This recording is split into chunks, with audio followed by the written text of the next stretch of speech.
Tonight, the Pritchard Police Department is investigating 3 shootings that happened this morning in the city, one of which took the life of a 67-year-old woman. Pritchard Police and the Mobile County Sheriff's Office are investigating a barrage of shootings early this morning.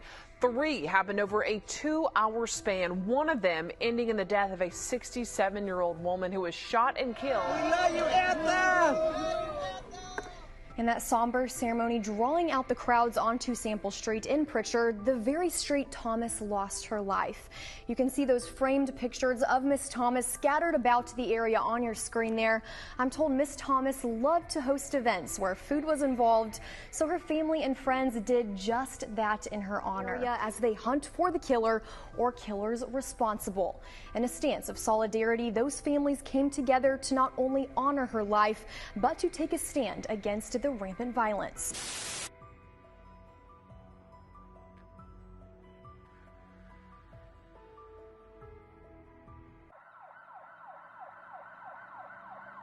"67-year-old Ethel Moore Thomas was a strong, loyal, and loving woman who was considered the glue of the family, always ensuring everyone around her had everything they needed.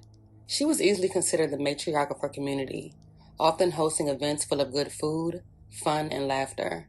Ethel was a resilient woman who, despite life's challenges, remained resilient and true to herself. She faced several medical issues over the years, including beating cancer not once, but twice. Most importantly, she and her husband had been married for nearly 50 years and counting. Little did anyone know, a tragic chain of events would soon occur that will rock Ethel's community to the core. Just before 6 a.m. on July 31st, Pritchard police responded to a home at 1043 Sample Avenue for reports of a shooting. Upon arrival, they would locate an unresponsive adult female inside of a back bedroom. Shots fired in 3 different places in Pritchard within less than 2 hours, including one shooting that claimed the life of a grandmother asleep inside of her home. Here are the 3 locations where bullets flew between 4 and 6 o'clock this morning. First, on Clara Avenue, then Mount Sinai Avenue. The deadly shooting on Sample Street. The victim was identified as 67-year-old grandmother Ethel Moore Thomas, who was sadly pronounced dead at the scene after succumbing to a single gunshot wound. Based on eyewitness accounts, unknown subjects drove by her residence and began firing into her home while she and her husband were sound asleep in bed, firing roughly 20 rounds. Ethel was struck through her bedroom wall and pronounced deceased at the scene. Investigators began working around the clock to find the killer or killers. Police would quickly learn that there were 2 other instances of drive-by shootings that same morning. A man who was asleep inside of his vehicle was grazed in the head with a bullet after a drive-by shooting, and a woman who was inside of her home with her children also had multiple shots fired towards her home. Mobile County Sheriff Paul Birch says there is clear evidence that some of these shootings are related and involve multiple people who are likely gang-affiliated. Shelby, investigators tell me that it's likely unclear as of the motive, but authorities say all 3 shootings are likely gang-related, made up of young people. I want to send a clear message to these gutless thugs out here doing this. We're going to stop it, but there's also been some recent threats against law enforcement. So I want to strongly say to you, if you point a gun at law enforcement, especially Mobile County Sheriff's deputies, it will probably be the last stupid decision you make in your life. Round after round of gunfire piercing the stillness early Wednesday morning in Pritchard.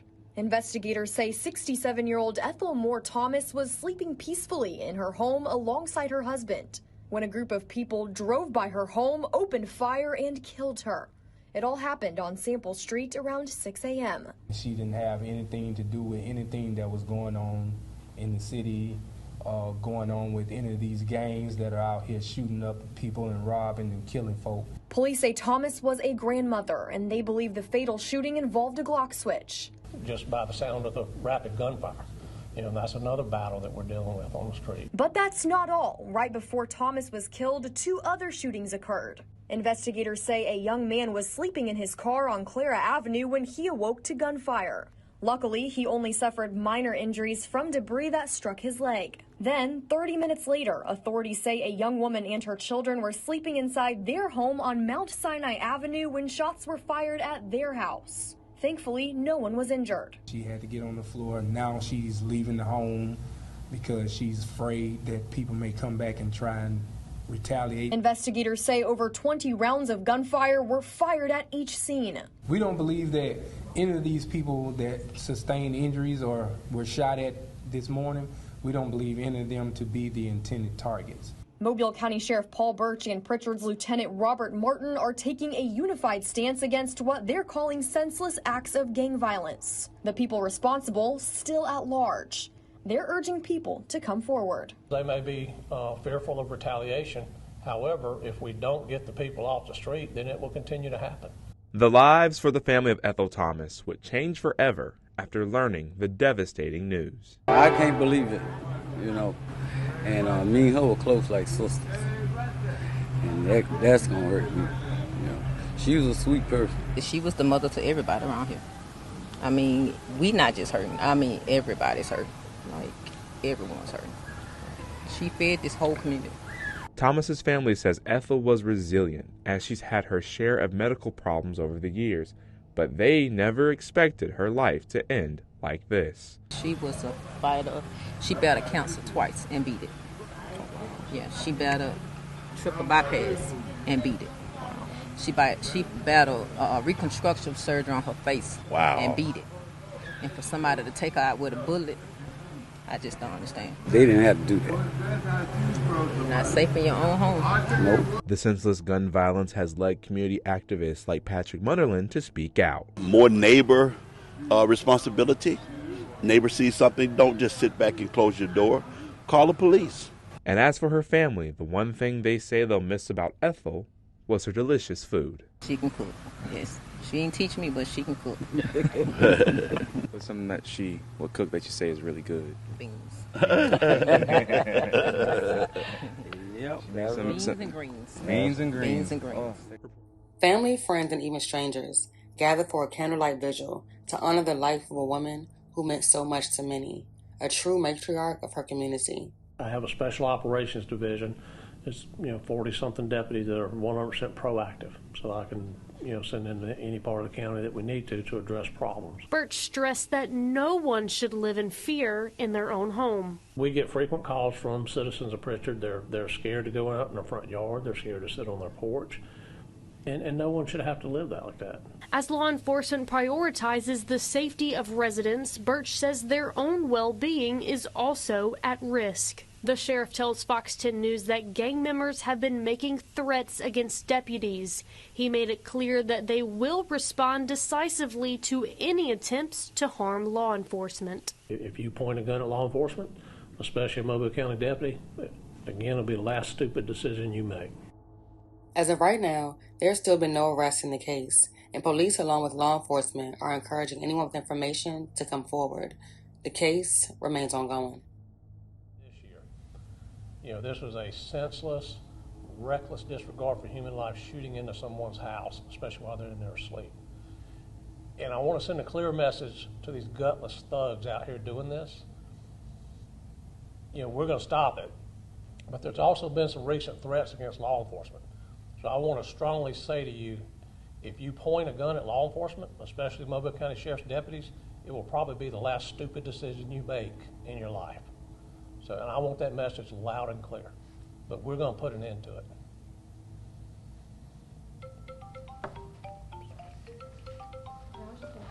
Do you believe that those three incidents from this morning are related? It's unclear right now if these incidents are related, but I don't believe they are related, other than in relation to some gang type activity or either some type of retaliation from maybe a juvenile involved in some gang type activity.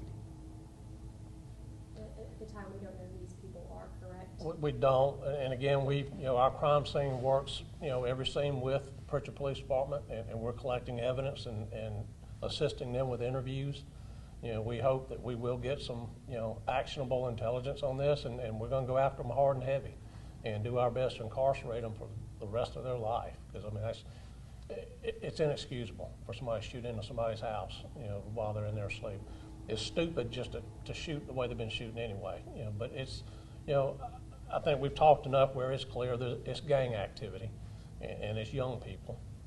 One thing that I was briefed on by Lieutenant Martin is They believe the third shooting involved a Glock switch just by the sound of the rapid gunfire. And that's another battle that we're dealing with on the street. So, obviously, we encourage anyone who has any information, contact Pritchard Police Department or Mobile County Sheriff's Office. And, you can remain anonymous, but we would like the information. As for the third shooting where the woman unfortunately lost her life, do you know if her or her husband was the intended target of that shooting, or do you believe that that person was around at all? No, we don't believe that. We don't believe that any of these people that sustained injuries or were shot at this morning, we don't believe any of them to be the intended targets. However, like Deputy Birch said, it's just senseless that people would go around and target family homes and shoot into them, not knowing if a person is in there. And even if you did know a person was in there, it's still stupid to just go around shooting senselessly, because it's still not solving the problem that you're trying to resolve. You guys have touched on this already, but home obviously is a place that you want to feel the safest. So when we rode out there today, people are worried, they're anxious about, what could happen in their very neighborhood. So what message would you have to the people that are still living on that street or just in these areas? Well, a person's home, should be their castle where they do feel safe, from anything. And, one other thing that I think we neglected to say, based on our briefing, there were 20 plus rounds fired at each scene. And so, it's not like it's just an accidental shooting into someone's home. And again, that's, you should feel safe in your home no matter where you live. And, we are going to put an end to it. Do you care to go over the basic, I can show it a little bit later, can you give us basic information of those three incidents in case I missed it earlier, just kind of where they happened, the shootings and everything? Like I said, the first incident happened in the 1200 block of Clara Avenue, where a young male was asleep in his vehicle, and he was awakened by gunfire. The second one happened in the 600 block of Mount Sinai, where a young woman was there with her family and kids and was awakened by rapid gunfire, and she had to get on the floor. Now she's leaving the home because she's afraid that people may come back and try and retaliate for whatever reason it may be. And then, like I say, the final incident happened in the 1000 block of Sample Street, where a elderly couple was at home and asleep in their beds, probably getting ready to get up, start their day off. But unfortunately, the elderly lady, who was 67 years old, she didn't make it. So this is a tragedy in all situations, but this third one was definitely a true tragedy. For the last shooting that happened with the elderly couple, was there any injuries at all that the husband sustained or anything? None that we were aware of, none that were visible when we were on scene.